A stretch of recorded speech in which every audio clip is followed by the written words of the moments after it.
Juvenile tarpon, they require backwater, mucky mangrove swamps. Unfortunately, Florida's already lost about 50% of their mangroves, a couple million acres of wetlands, and those are juvenile tarpon as well as snook habitats. We need the right habitats to grow young ones into full-size adults. The Lower Keys is that habitat, a place where fish and fishermen are born and raised. There you go, buddy. In urban backwaters and out in the wide open blue.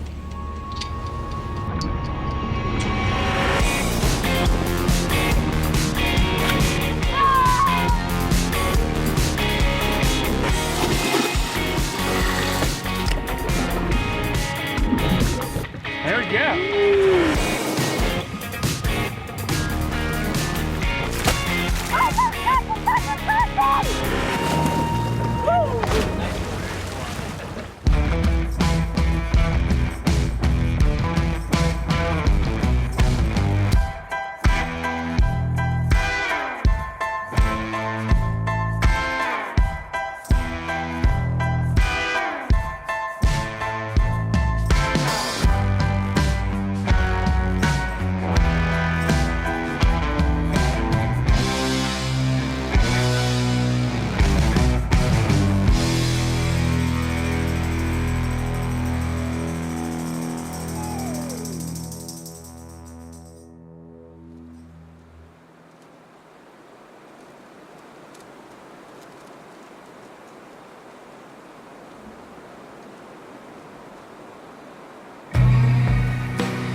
In Sugarloaf Key, fishing is often a family business, and sometimes fishing is just, well, family, a lifestyle passed along like an heirloom. When I was young, I lived on a boat. I didn't live in a house until my family bought the house here in Summerlin Key when I was 14 years old, and I was born and raised down here. After high school, I decided to leave for a while and joined the Air Force and did 4 years active duty and 4 years in the reserves. As much as I love the military, I just couldn't be away from the water and decided to come home and start up my own charter company. I love all sorts of fishing down here. I was born and raised down here, and I've been fishing with my dad since before I can remember. And once I got out of the military, I bought a house right down the street from him and have been here for the last 8 years now. Before Nate was a professional charter captain, he was probably a lot like most kids who grew up on the water.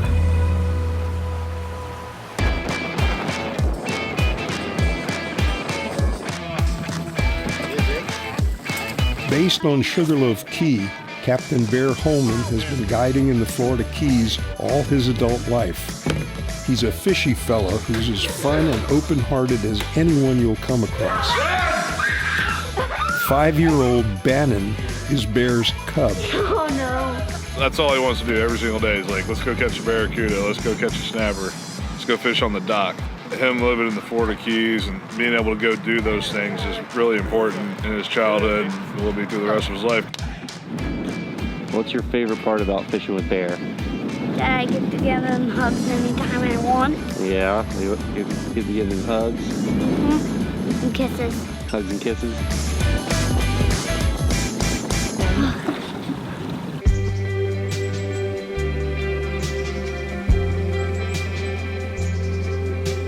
Sugarloaf is a low-key, diverse island only 17 miles from the end of the Florida Keys. If the Keys were a movie, Sugarloaf would be the surprise twist near the end, before the explosive conclusion in Key West.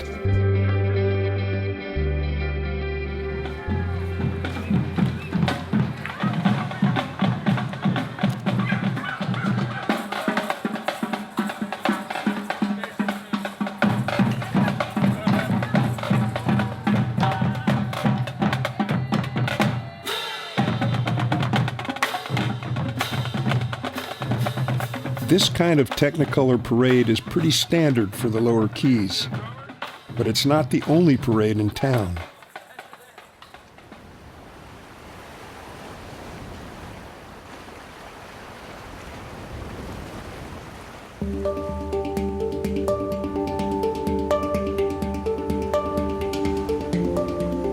There's also this kind of parade. Boat after boat after boat anchored up next to Honda Bridge. There's a good reason it's popular.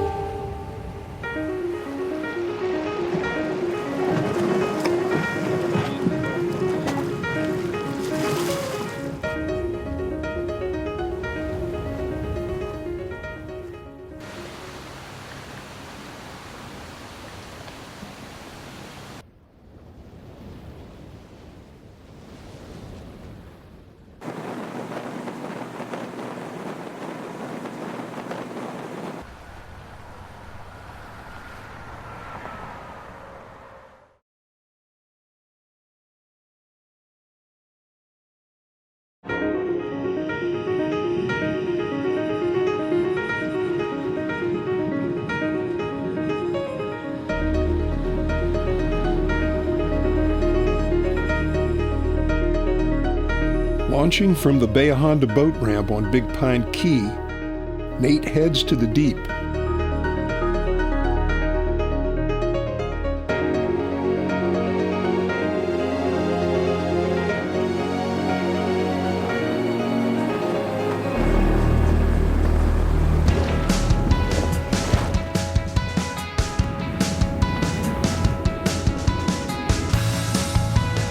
We had the opportunity to do some grouper fishing. Grouper is closed down here from January through April. It opens up on May 1st. It's a really well-regulated species, so they really helps maintain the populations.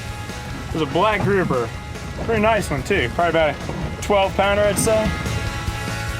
Big-mouthed with a marbled gray body, black grouper are found in both deep and shallow water, so long as there are rocks and reefs nearby. Be ready for strikes. It only takes a couple of pumps to attract them. There he is. The first one to hook, I think, was a really big one because we caught a couple of smaller ones. They're a fun fish, delicious. I mean, about as good as they can get. There we go. They're not an easy fish to catch. You know, I've been down here for years and I still got owned by a couple. That's the great part about fishing is it's a challenge. It's not easy. It's not like you're going out and ordering off the menu where you go, oh, I want this, this, and this, and they just fall in the boat, you know. You got to put the time in, you got to fish hard, and, you know, eventually patient persistence pays off. Oh, another one in the box. Great.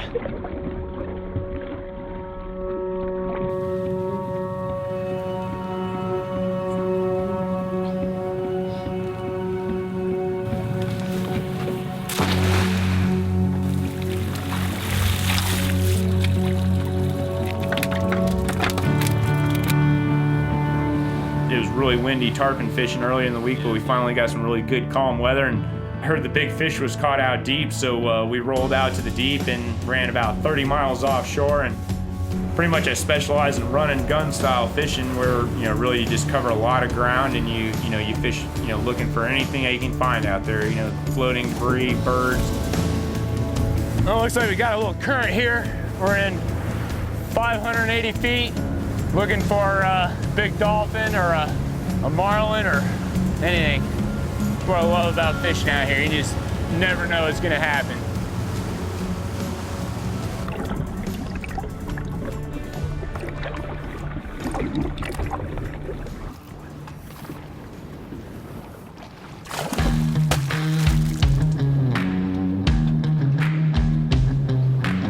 It's the Florida Keys. I mean, this is one of the reasons I got out of the military and came back here, because I love this place. This is home for me. This is, you know, what I love, and I just, even though I might be a little spoiled, you know, every day I try and appreciate, you know, what we have down here and what we do, and it's just so much fun. There's nothing I'd rather be doing.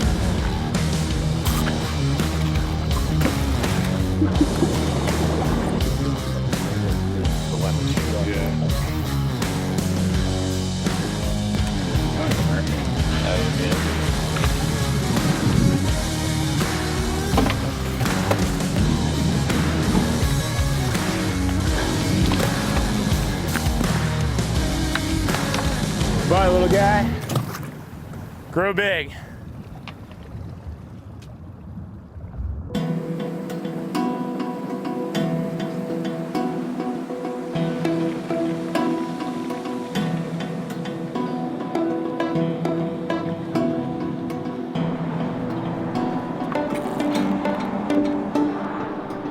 only bought the restaurant about a year ago. When I was in high school, it used to be just a commercial fish house, and I worked there for 3 years from when I was 16 to 19. That's where I learned my filleting skills. Now he's opened up a nice new little restaurant there, and it's a really good place. They do an amazing cook your catch. Great food there. It's a nice little spot right on the water. Right after fishing, you can come in and have a cocktail and get your catch cooked up and really have an amazing dinner.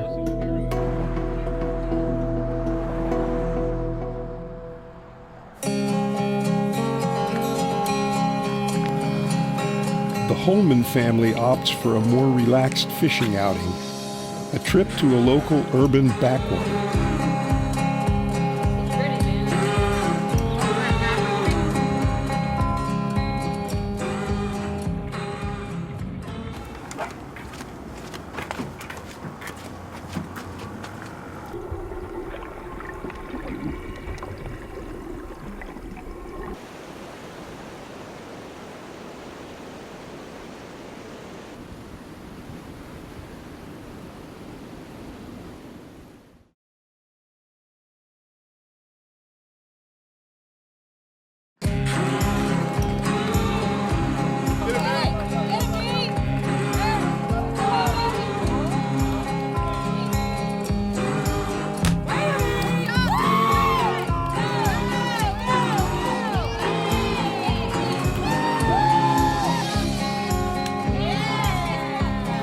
The other day, he had a baseball game, and he's like, "I want to go catch a tarpon."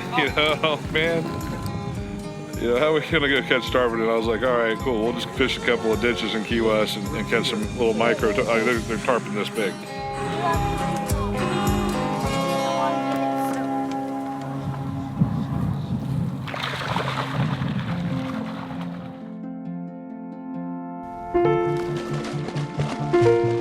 What's your favorite fish to catch? Barracuda. Barracuda? Uh-huh. Yeah, what about tarpon? You like tarpon? Kind of. Kinda. Yeah. You like fishing with bear a lot? Yeah. Yeah? What's your favorite part about fishing with bear? Dad, he lets me catch whatever I want. Yes! I got it! Yeah, buddy. You got it, bud?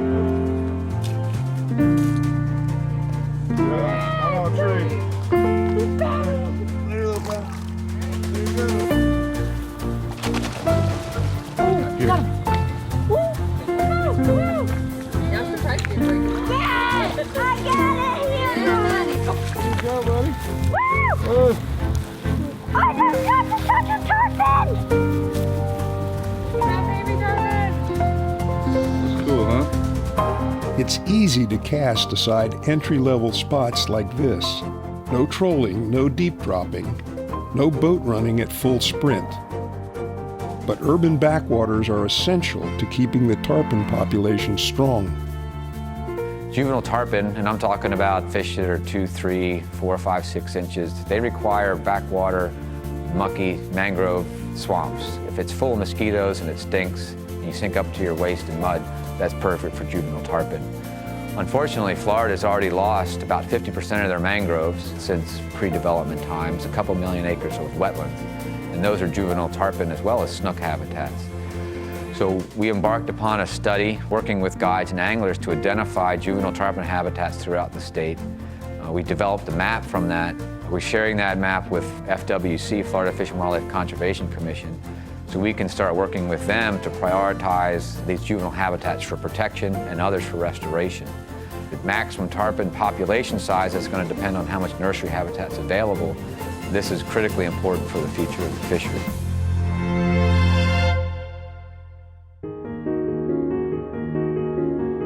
One juvie meets another. And down the road, there's a good chance this baby tarpon will end up here.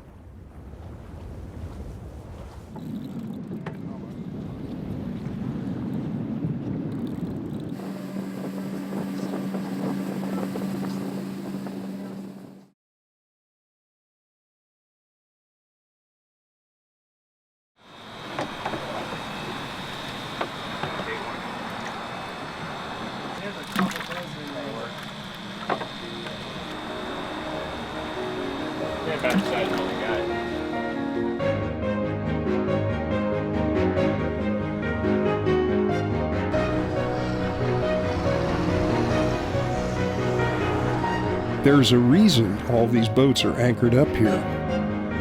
The Bay of Honda Bridge is a Silver King condominium. When the tide starts rolling, they'll just kind of sit in one spot and just kind of hang out. Sometimes you'll be sitting next to boats and one boat will be just smoking them and you'll be right next to them and nobody's catching anything.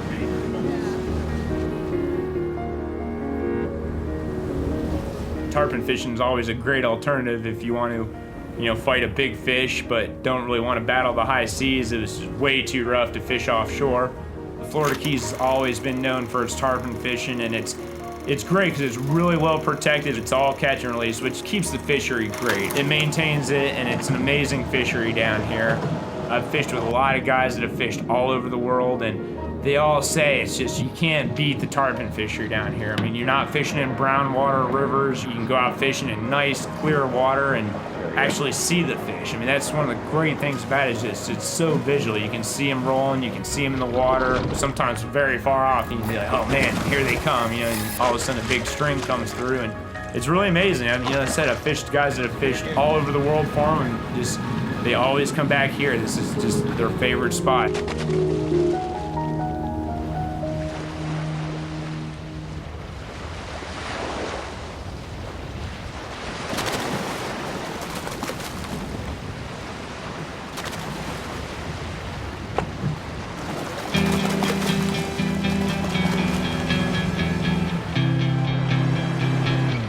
The live baits are fished under a balloon. It acts as a float to keep the bait suspended at the ideal depth. The current is intense, making bridge fishing a challenge. Fiberglass and concrete have never been good friends.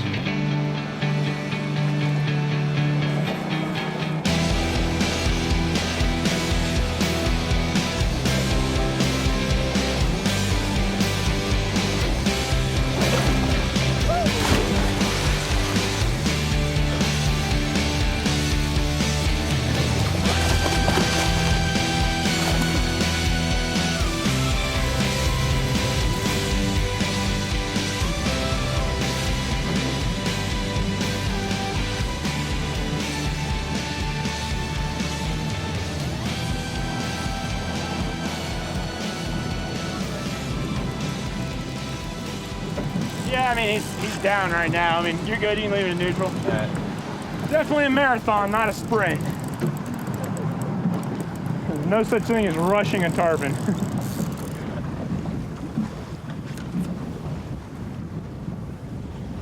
Come on. Come on.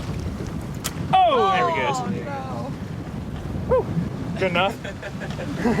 Got the leader, huh? All right. What do you think? That was a 100-pounder? Yeah, it was a solid 100-pounder.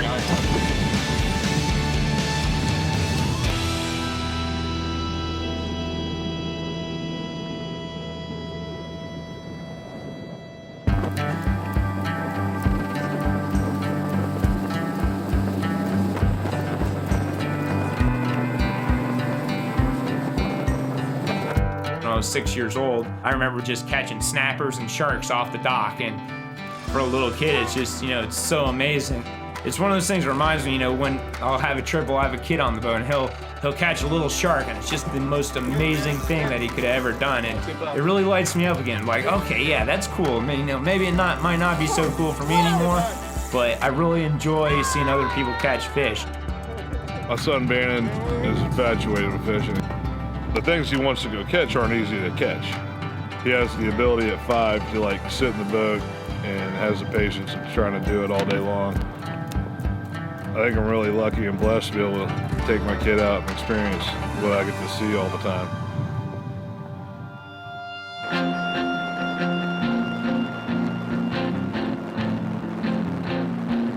For young Bannon, Bear's fishing mentorship isn't just an heirloom. It's his inheritance.